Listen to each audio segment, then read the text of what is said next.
important thing, monitor your energy levels. Bear in mind that, you see, as human beings, our energy levels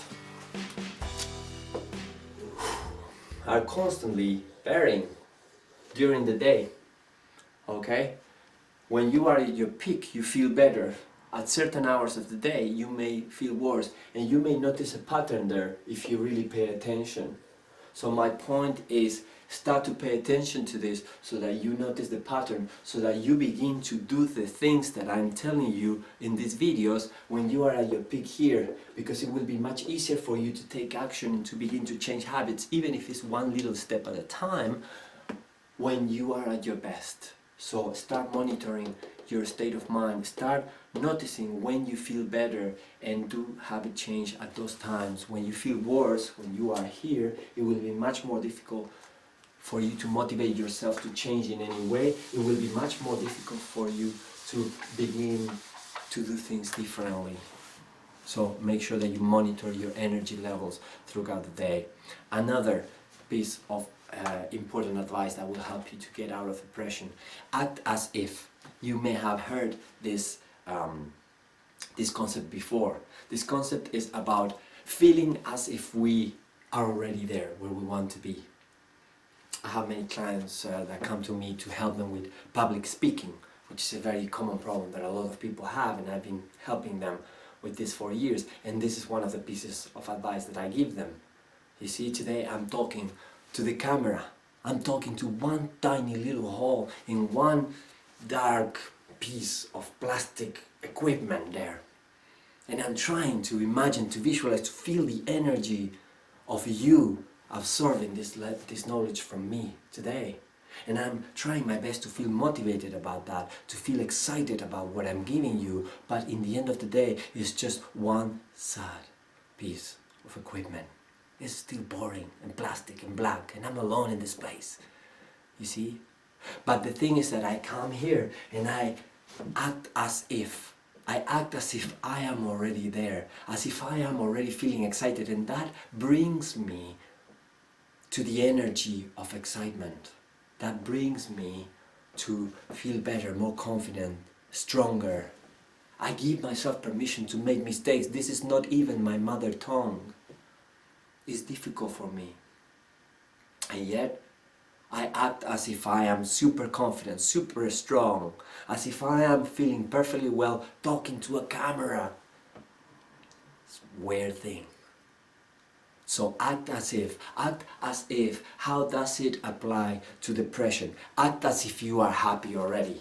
Begin to act, take it as a game. You are bored anyway these days if you feel depressed. So start using this as a game. Act as if you are happy. Try to go back to how you used to feel. How did you used to walk when you were happy? Do you used to walk as you're walking these days? Slow and with your neck down and looking down, and sad, depressed? No. When you were feeling at your best, you were like, yes, yes baby, here I am. This is going to happen because I want it so. Today is going to be a good day. I'm looking forward to what is going to happen tomorrow. So take this as a game. Tomorrow when you wake up, think about my words today and think that you are going to play at least a few hours this game of acting as if you're not depressed anymore. Because the more you play the game, the more you will speed up the recovery process, and the more you will gain perspective that will be conducive to your recovery and to your coming out of this mental state. Act as if. Next thing, and I think you will like this one. Book a holiday.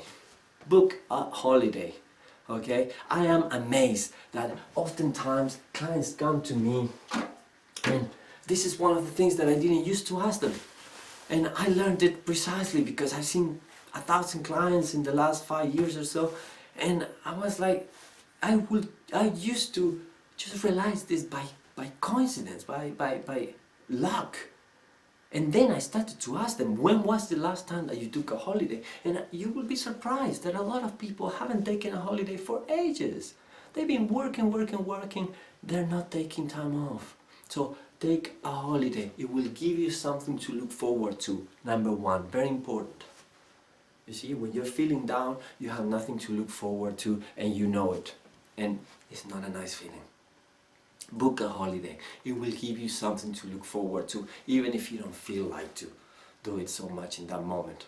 Okay? It will also act as a deadline for you to feel better.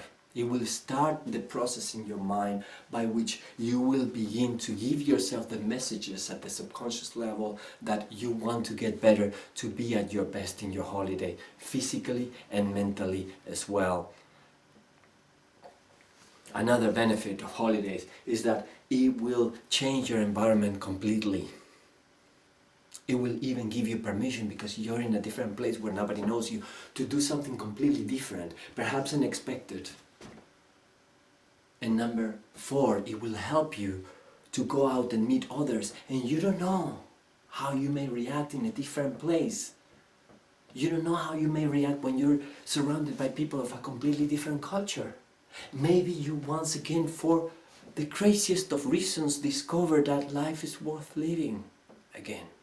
So book a holiday, even if you don't feel like to. Just do it. It's not the worst thing that I'm asking you to do in these videos. Book a holiday. It shouldn't be so bad. Now the next. Don't forget to have fun. Don't forget to have fun in general. I understand you may be feeling down. I understand you don't feel like to have any kind of fun. I understand even, and I know that even when other people are having fun around you, you feel absolutely zero fun. I know how it feels.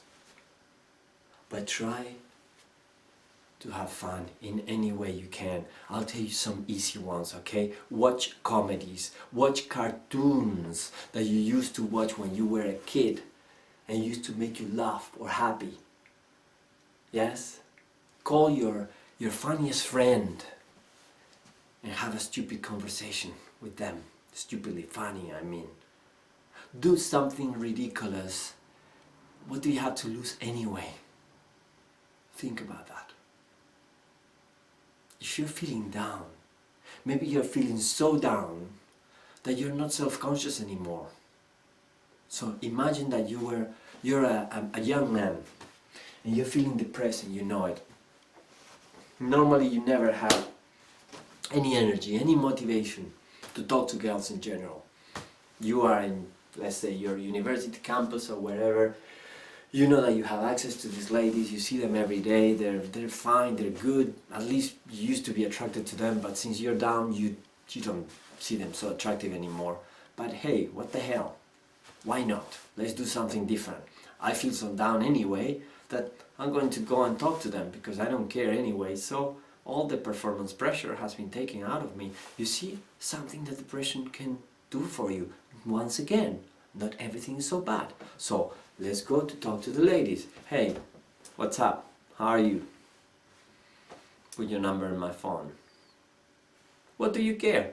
You have nothing to lose. You're down, you're depressed, you don't care about the world anyway. So try something different. Do something ridiculous. Take a risk. When you don't care, it may be a good opportunity to try something different, and the different thing that you do may not just be booking a holiday. You can do something ridiculous as well. Maybe that will help you once again to think about something different, and that will take your mind off the bad feelings for a few hours. So, the summary: monitor your energy levels, okay? Act as if you are already feeling happy and relaxed and everything is good. Book a holiday and don't forget to have fun. Don't forget to have fun. Now we get to the next point, which is language. The way you talk to yourself is extremely important, okay? You are constantly talking to yourself. We all are. And it's extremely important that you make sure that you are talking to yourself positively. Do your best to do this. Notice the things that you're saying to yourself all day. Pay attention and try to cut them, stop them right away when they're negative, and reframe them. Change the negative into a positive. Make sure that you replace unhappy by temporarily annoyed. Make sure that you start talking to yourself in a more positive and productive way. The words that we use in language in general are extremely important, but the words that we use when we refer to ourselves or our self-image or how we feel or how we act are 10 times more important. So pay attention to the language, pay attention to the words that you are hearing inside your mind, and make sure that they're as positive as possible. Your objective should be to be your best friend, to talk to yourself positively at all times if you can, to make sure that that inner voice that you are hearing is supporting you, even at your lowest. So if it's not supporting you, one more reason to pay attention to it and make sure that you start to change things around. Next point, you are feeling pain. If you are depressed, if you're down, if you are watching this and you're not one of the people watching this just because you want to optimize your life for happiness, you're feeling pain. You've been feeling pain, perhaps for quite some time. Now notice that pain can be a very strong motivator. Pain can be one of the strongest motivators that we can have in life.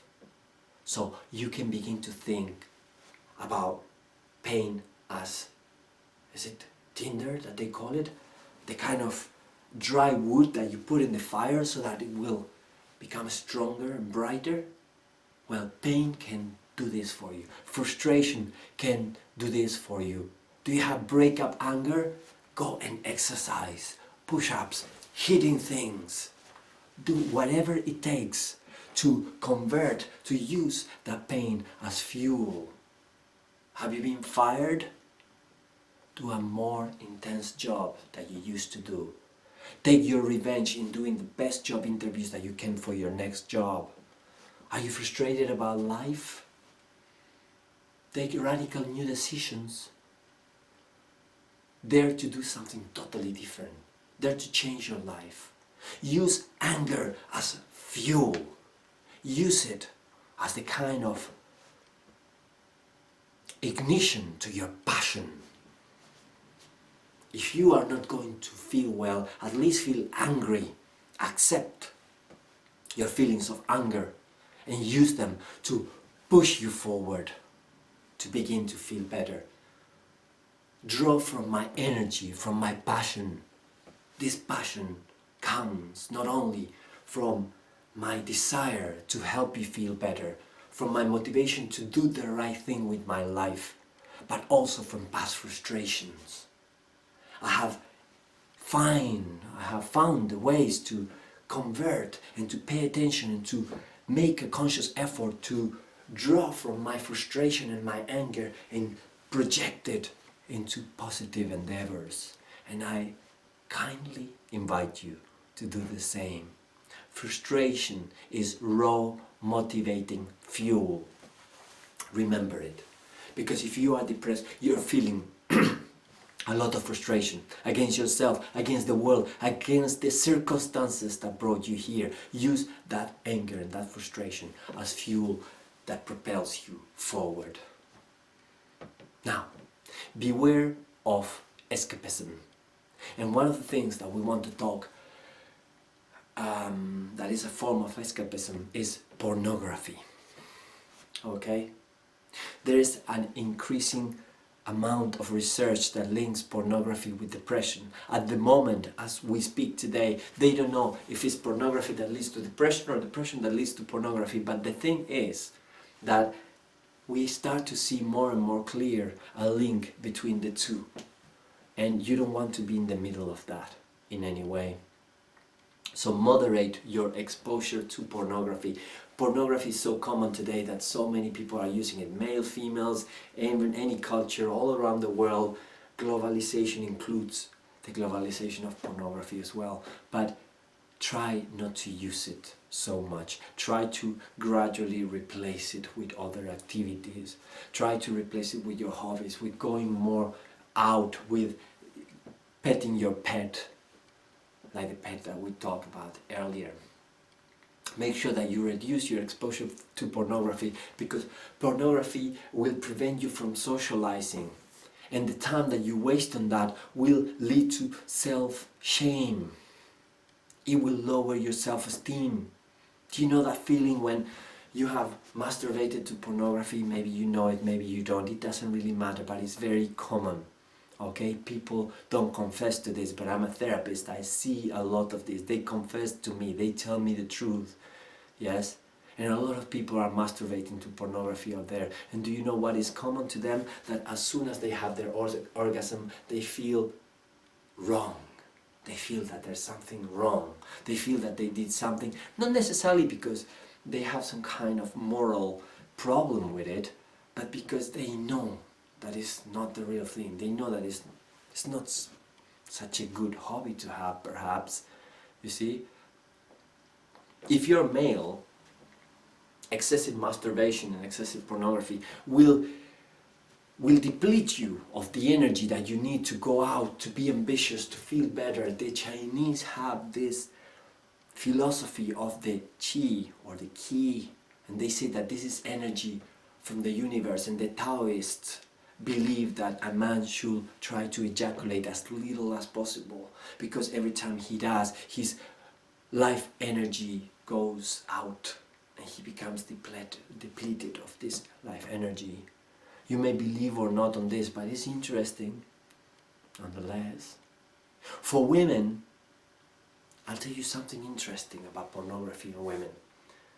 You see, a lot of my clients are women, and I am very lucky that I'm perhaps one of the few thousand of men in the world that know the female psyche a little bit better than others. And they tell me a lot of very, very personal stuff, and I can tell you that pornography is big with women. They use it. It's okay, it's fine, no big deal, it's okay. We can't judge anybody else. We should concentrate on making our lives better. But the thing is that the problem with pornography, and women particularly, is something interesting that you will have never thought about. You see, a lot of women have very specific fantasies, and they enjoy living these fantasies through pornography. But I tell you something that many of these women don't realize, and that is that a lot of men out there will be willing and able to fulfill these fantasies for them in real life. They will, if they were given the chance to hear about these fantasies. Maybe some will be shocked about that. That's okay, I accept that, you may be right on that. But many others will not be. So you are using pornography there to live an imaginary life in which you are that porn star that is getting that wonderful sex that you always dreamt of. But at the same time, you're not realizing that you could have that in real life if you wanted. Maybe the fantasy in real life will feel much better. So if you're a man, you're becoming depleted of energy because of masturbation. If you're a woman, you're preventing yourself from turning those fantasies into real life.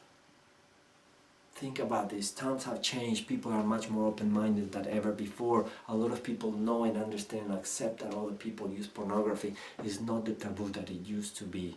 You don't have to feel guilty about it. But anyway, it's a form of escapism, and it will not help you in the long term. Now, talking about escapism,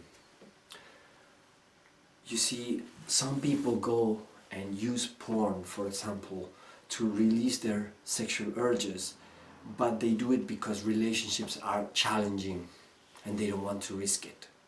I understand that. We'll leave that point for later. But when you are escaping into something to avoid the challenges of life, not a good idea. Now, video games, another form of escapism. You see, reality is hard, reality is frustrating, and it's so much easier to go to the console and play in this imaginary world in which we, particularly a lot of males, tend to do this, in which we are important, in which we are needed, in which we are appreciated. It's so much easier to live in that fantasy world, to escape into it, to go into the monitor, to go into this world in which we are the heroes. It's escapism. You're not facing reality. The fact is that you live in your physical world and you're surrounded by reality and society as it is. You can escape as much as you want, but in the end of the day, you're just trying to escape from reality. Accept it, acknowledge it.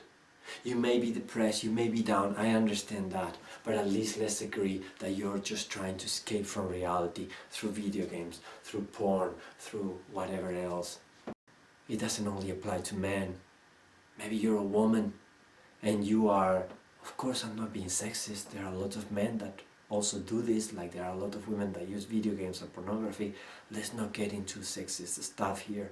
But imagine that you are a woman because they're the main buyers of romance novels and you are escaping in this fantasy land in which men are so much better and you have the perfect relationship and he wants you so much and he desires you so much and he can't wait to be with you, and you can feel those emotions, those feelings, you can feel the intensity of a life that is not your life.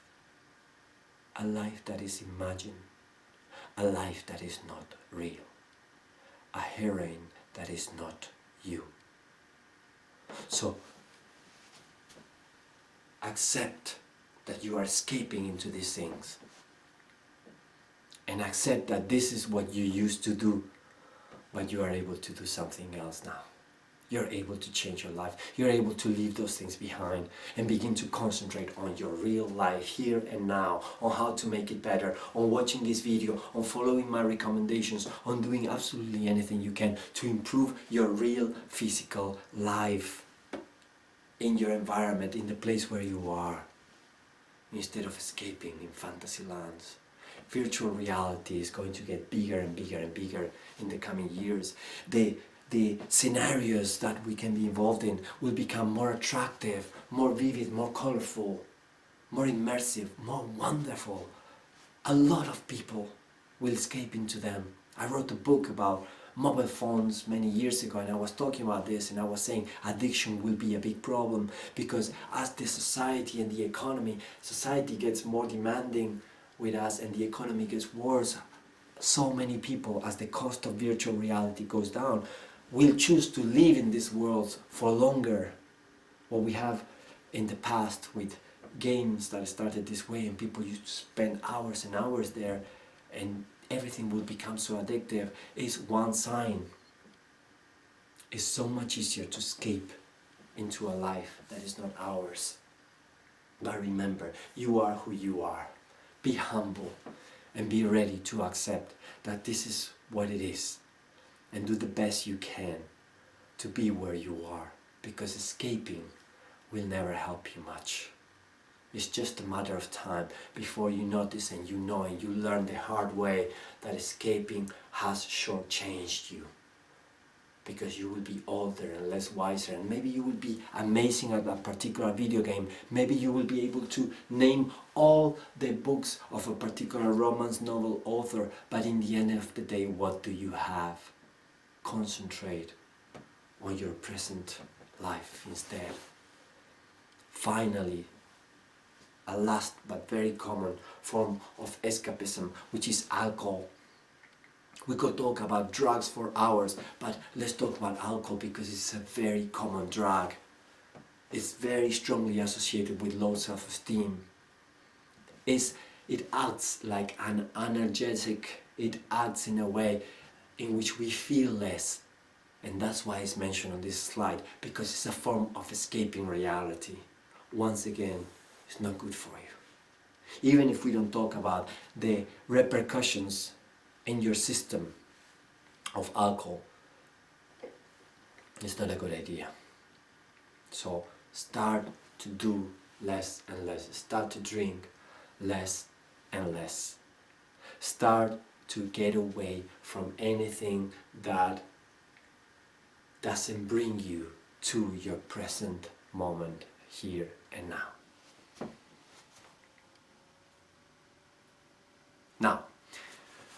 This is clean living. So let's clap 3 times. 1, 2, 3.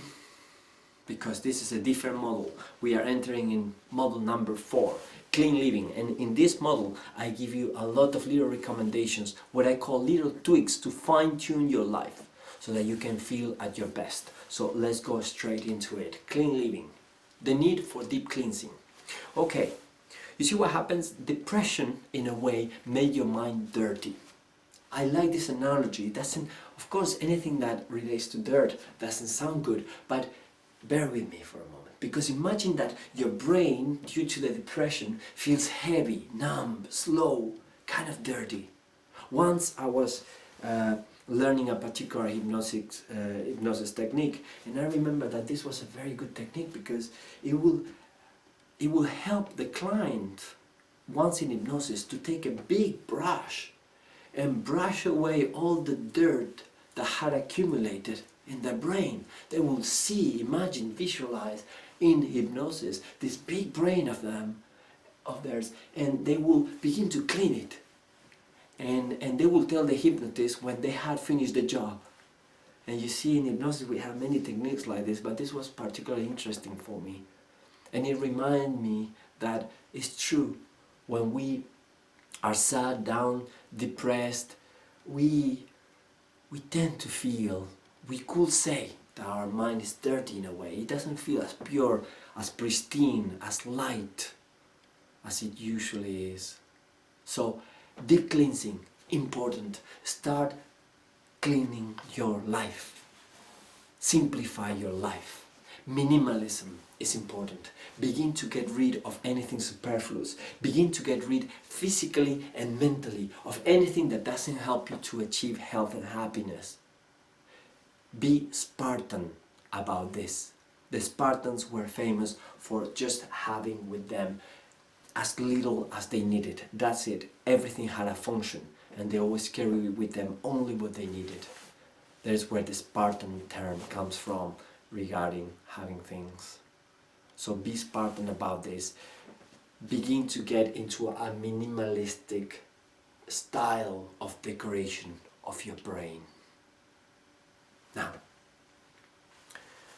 concentrate on your energy. The thing is that you must think about your energy, your life energy, and how you focus this. Your energy has to be laser focused on the pyramid, on the basis of the pyramid. Remember, on sleep, exercise and diet. Yes, laser focus on that. Give importance to how you manage your energy. Make sure that you think about the long term and where you're going. Make sure that you have goals that you can achieve because you are concentrating on the most basic things that will make you feel better. Food, sleep and exercise. Food, sleep and exercise, like a mantra. If you feel depressed, remember those 3 things. Those are the things to concentrate on. Food, sleep and exercise. Now, talking about mind cleansing, I'll tell you a little bit about Buddhism. Okay, Buddhism is a philosophy, the way that I know about it, and it doesn't mean that I advocate Buddhism, but I'm telling you about it because it has some interesting concepts that I think that will be useful for you to know.